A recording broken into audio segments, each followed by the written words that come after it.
If you became a citizen through naturalization, and lately you found yourself lying awake at night wondering, can they take this away from me? You're not alone. You see the headlines, you see the enforcement footage, you hear the words crackdown, deportation, immigration overhaul, and suddenly something that once felt permanent starts to feel fragile. You worked for this, you studied for the civics test, you passed the interview, you stood in a courtroom and took the oath. You believed that moment meant safety, finality, protection. So when immigration policy dominates the news in February 2026, it's natural to ask, has anything changed about my citizenship? Is naturalized citizenship really secure? Could enforcement policy somehow reach me? Today, we're going to separate fear from fact, headlines from law, and speculation from constitutional reality, because there's a massive difference between a latter enforcement environment and an actual legal threat to your citizenship, and understanding that difference changes everything. Hi, I'm Sophia,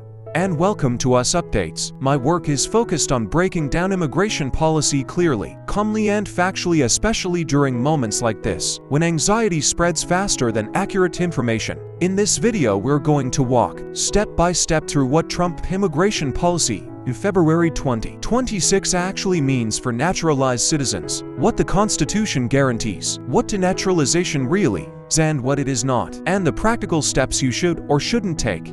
Right now, this is not about politics. It's about law, rights, and clarity. By the end of this, you'll know exactly where you stand, what is protected, and what you can confidently stop worrying about. And that clarity matters more than ever. Let's start with the foundation, because once you understand this clearly, a lot of the fear begins to fall away. Under the United States Constitution, citizenship, once lawfully granted, is permanent. That's not a political talking point. That's not dependent on who is president.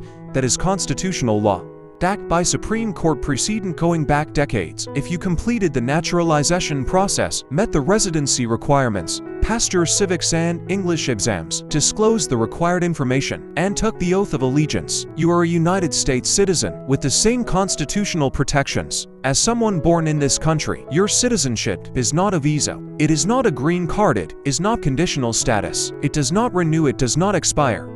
And it cannot be taken away simply because immigration enforcement becomes more aggressive or political leadership changes priorities. Executive orders cannot override constitutional protections. Shifts in enforcement strategy cannot rewrite the 14th Amendment. Congress cannot pass a simple law that suddenly strips lawfully naturalized citizens of their status. Citizenship, once properly granted, is not fragile. It is one of the strongest legal statuses that exists in American law. Now I want to pause here for a moment because this is important. Many people subconsciously carry over the anxiety they felt as permanent residents into their life as citizens. As a green card holder, your status could be questioned under certain circumstances. There were conditions, there were risks, there were renewal requirements and travel limitations. Citizenship is different. It is final. It is a constitutional status, not an administrative one.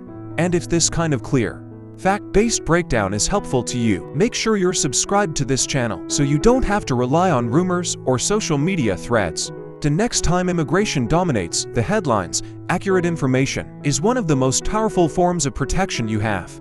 And this is where we need to be precise. There is one narrow legal exception that people often hear about without fully understanding it. It's called denaturalization. And this word alone causes panic, because it sounds like the government can simply undo citizenship. That's not what it means. Denaturalization is a formal legal process that can only happen in federal court, and only under very specific circumstances. The government must prove that a person obtained citizenship through fraud or by willfully concealing a material fact. During the naturalization process, this is not about policy disagreements. It's not about changing political parties. It's not about criticizing the government. It is about whether the original naturalization was legally valid. To meet that standard, prosecutors would have to show evidence that someone deliberately lied on their end for 100 application, hid serious criminal history that would have made them ineligible, used a false identity, concealed involvement in persecution or terrorism, or omitted information that was legally material to the approval decision. And even then, it is not automatic. The government must file a civil lawsuit. The individual has the right to legal representation. There is discovery. There are evidentiary standards. There is a judge. The burden of proof is high. And historically, denaturalization cases are rare, time-consuming, and expensive. They are not mass administrative actions. They are individualized court proceedings that often take years to resolve. This distinction matters enormously in 2026 because when people hear about stronger immigration enforcement, some assume that citizenship could somehow be swept into that enforcement wave. But denaturalization is not a policy tool that can be expanded casually. The legal standard has not changed. There has been no new law lowering the burden of proof. There has been no Supreme Court ruling weakening constitutional protections for naturalized citizens, even if an administration wanted to pursue denaturalization cases more aggressively in cases of proven fraud. It would still be bound by the same constitutional requirements and due process protections that have existed for decades. So when you hear the phrase revoking citizenship, understand that in reality, it refers to a narrow court-driven process tied to fraud, not a political lever that can be pulled against law-abiding, naturalized Americans. So if naturalized citizenship is constitutionally protected and denaturalization is rare and fraud-based, what exactly is happening right now in February 2026 that's making so many people uneasy? The answer is enforcement visibility. The current administration has significantly increased immigration enforcement operations. ICE activity is more frequent and more public. Detention policies are stricter. Border enforcement has intensified. Deportation efforts are being prioritized for individuals who are undocumented or who have final removal orders. That shift in visibility changes how communities feel, even if it doesn't change the legal reality for citizens. When you see workplace raids covered on the news, when you hear about large-scale removal operations, when social media amplifies every enforcement story, it creates the impression that the entire immigration landscape is unstable. But here's the critical distinction. Enforcement actions target immigration status violations. Naturalized citizens do not have an immigration status. You have citizenship. You are not in the category of people subject to deportation proceedings. You do not need a visa. You do not need to renew anything. Your legal relationship with the United States is fundamentally different from someone who is undocumented or even someone who is a permanent resident. This is where confusion spreads. Immigration policy debates often get framed broadly. Crackdown on immigrants, strict immigration overhaul, new deportation push. But those phrases collapse multiple legal categories into one emotional headline. A green card holder is not the same as an undocumented immigrant. A visa holder is not the same as a naturalized citizen. Enforcement aimed at unlawful presence does not legally extend to people who have completed naturalization. Yet when rhetoric becomes intense, people who spent years navigating a vulnerable immigration system can instinctively feel like that vulnerability has returned. It hasn't. The tone may be harsher, the enforcement may be more visible, but tone is not law. Visibility is not a constitutional amendment, and intensity does not rewrite citizenship protections. Now, let's address three of the most common claims circulating right now, because misinformation thrives in environments like this. The first claim is that mass denaturalization is coming, that the government is preparing to strip citizenship from large numbers of naturalized Americans. There is no legal mechanism for this. There is no new legislation authorizing it. There has been no constitutional change allowing it. Denaturalization, as we discussed, requires individualized federal court proceedings tied to fraud. It cannot be executed in bulk through administrative action. The second claim is that certain nationalities or religious groups are being targeted for citizenship revocation. While immigration enforcement priorities can focus on particular geographic regions or security concerns, denaturalization cases must be based on fraud or material misrepresentation, not race, religion, ethnicity, or political belief. Targeting citizenship revocation based on those characteristics would be unconstitutional and immediately challenged in federal court. The third claim is that naturalized citizens need to take urgent, dramatic steps to protect their citizenship, renouncing prior citizenship immediately, filing special paperwork, paying for protection services, or registering with organizations promising safeguards. None of that is necessary. Your citizenship is protected by the Constitution, not by additional filings or private services. Fear-based businesses often emerge during times of uncertainty. Be cautious of anyone asking you to pay money to secure something that is already legally secure. Understanding what is actually happening and what is not changes how you respond. There is a real enforcement shift in 2026.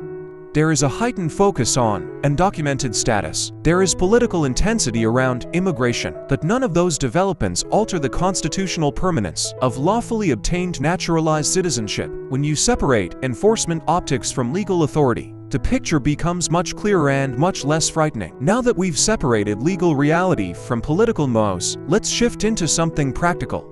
Not because your citizenship is in danger, but because clarity becomes even more powerful. When you know what to do next, the first step is simple: safeguard your documentation. Keep your naturalization certificate in a secure location. Make physical copies and, if possible, secure digital scans stored safely. This is not because someone is coming to question your citizenship at random. It's because having immediate access to proof eliminates stress. If you ever need to apply for a passport, replace documents, sponsor a family member, or verify your status for any reason, organization reduces anxiety. The second step is understanding your rights. As a citizen, you have full constitutional protections. You have the right to due process. You cannot be deported. You can travel on a US passport. You can vote. You can petition for family members. These rights are not symbolic. They are enforceable sometimes. Simply reviewing what citizenship legally grants you restores a sense of stability that headlines can temporarily shake. Third, if you have family members who are lawful permanent residents and eligible for naturalization, this is an important moment to consider encouraging them to apply. Permanent residence is strong, but it is not the same as citizenship. Green card holders can still be placed into removal proceedings. Under certain circumstances, they must maintain residency requirements. They are subject to immigration enforcement rules. In ways citizens are not. Naturalization provides finality. The process itself has not fundamentally changed in 2026. It still requires physical presence, continuous residence, English proficiency, civics knowledge, and good moral character. But if someone in your family qualifies, pursuing citizenship can provide long-term security that is particularly meaningful in an enforcement-heavy climate. If this breakdown is helping you think more clearly about your situation or your family's options, consider sharing this video with someone who might be quietly worried but hasn't asked these questions out loud. Sometimes clarity spreads one conversation at a time. Now let's talk about more complicated family scenarios, because this is often where anxiety really lives. If you have undocumented relatives, the current environment is not favorable for ignoring that reality. Enforcement is active, deportations are occurring. Undocumented status carries real vulnerability, and hoping that visibility will fade is not a strategy. That doesn't mean panic, it means consultation. There may be pathways someone hasn't explored: adjustment through family, humanitarian protections, waivers, cancellation of removal, or other relief depending on the facts. But those options are case-specific and require a licensed immigration attorney to evaluate properly. Guesswork and internet advice are dangerous in this climate. If you are sponsoring a relative abroad, understand that family-based immigration remains legal, but processing times may lengthen, scrutiny may increase, and policy adjustments could affect categories or numerical caps. Delaying unnecessarily can sometimes mean facing stricter standards later. And if you travel internationally as a naturalized citizen, always travel on your US passport. The United States recognizes dual citizenship, but some countries do not. If you return to your country of origin, be aware of that country's laws regarding dual nationality, taxation, or military obligations. None of those issues affect your US citizenship, but they are practical realities worth understanding before you travel. What all of this comes down to is this: your citizenship itself is stable, but your family's immigration situations may still require attention. Stability at the top of the ladder does not automatically secure every rung beneath it. Being proactive, not fearful, but proactive, is the most constructive response to a high enforcement environment. At this point, you might be asking a very practical question: do I need an immigration attorney right now? And for most naturalized citizens with straightforward histories, the answer is no. If you obtained your citizenship lawfully, disclosed required information honestly, and have not been contacted by the government regarding fraud or misrepresentation, there is no preventive legal filing you need to make. There is no special protective step required. Citizenship does not need maintenance. It does not need renewal. It does not require defensive paperwork. However, there are specific situations where consulting an immigration attorney makes sense. If you are sponsoring a family member and the case involves prior overstays, removal orders, criminal history, or complex waivers, you absolutely want professional guidance. If you have undocumented relatives trying to assess their options, that evaluation must be individualized. If you ever receive formal communication from USCIS, the Department of Justice, or any federal agency questioning past immigration representations, that is the moment to seek counsel immediately. And when I say attorney, I mean a licensed immigration lawyer, someone admitted to practice law, ideally focused specifically on immigration matters, and preferably connected to reputable organizations, such as the American Immigration Lawyers Association. Be cautious of anyone who guarantees outcomes. Be cautious of large cash demands without written agreements. Be cautious of notarios or consultants presenting themselves as attorneys when they are not licensed to practice law. Immigration fraud increases in periods of uncertainty because fear creates opportunity. A real attorney will evaluate your facts, explain risks clearly, and never promise impossible results. They will not tell you they can protect already secure citizenship for a fee. They will not invent emergency filings that do not exist. Legal guidance should reduce anxiety, not exploit it. Now I want to shift to something that doesn't show up in statutes or court rulings, but is very real: emotional residue. Many naturalized citizens carry years, sometimes decades of immigration-related stress.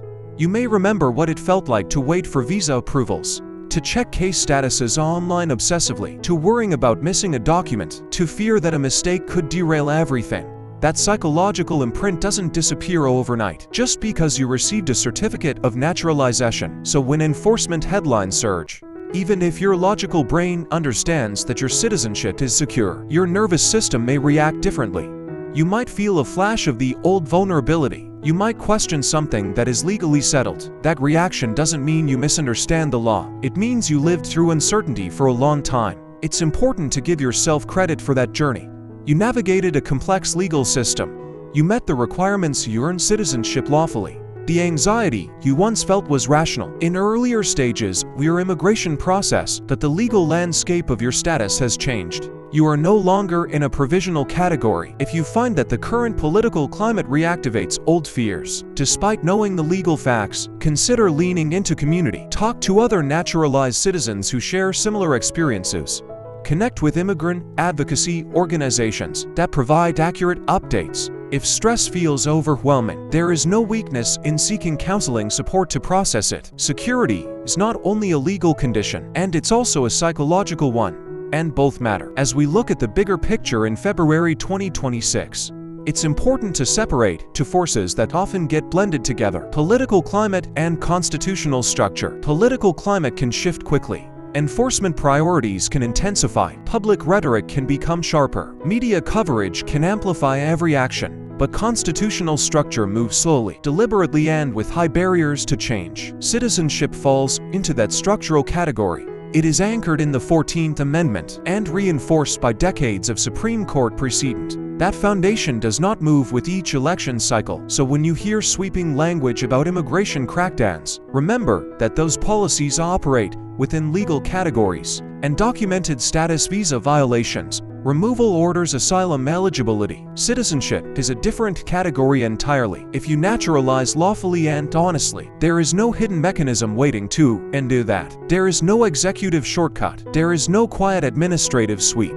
There is no new 2026 statute that has rewritten the rules of denaturalization. The legal standard remains fraud or willful concealment of material fact, proven in federal court with full due process protections. Here's what we know clearly: immigration enforcement in 2026 is visible and active. Deportations of undocumented individuals are occurring. Border and detention policies have tightened. Policy debates around asylum, work visas, and family-based immigration continue. But none of those developments alter the permanence of lawfully obtained naturalized citizenship. If you answered your application truthfully, disclosed what you were required to disclose, met eligibility requirements, and took the oath, your citizenship is secure under the Constitution.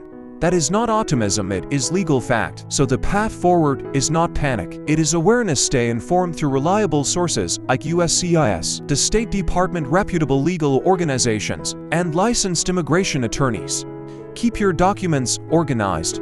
Encourage eligible family members to naturalize. Seek professional advice when cases are complex And most importantly, allow yourself to live in the stability you earned. You have the right to vote. You have the right to hold a US passport. You have the right to petition for family members.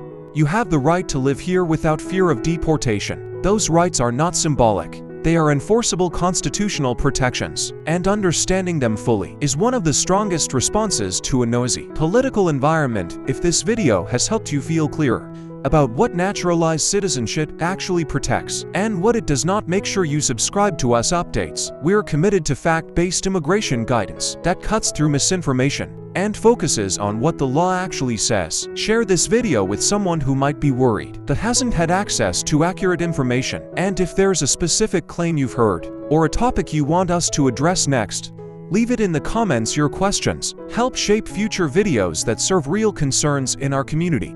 Thank you for being here, and thank you for being part of a space where accurate information is treated as protection, not politics.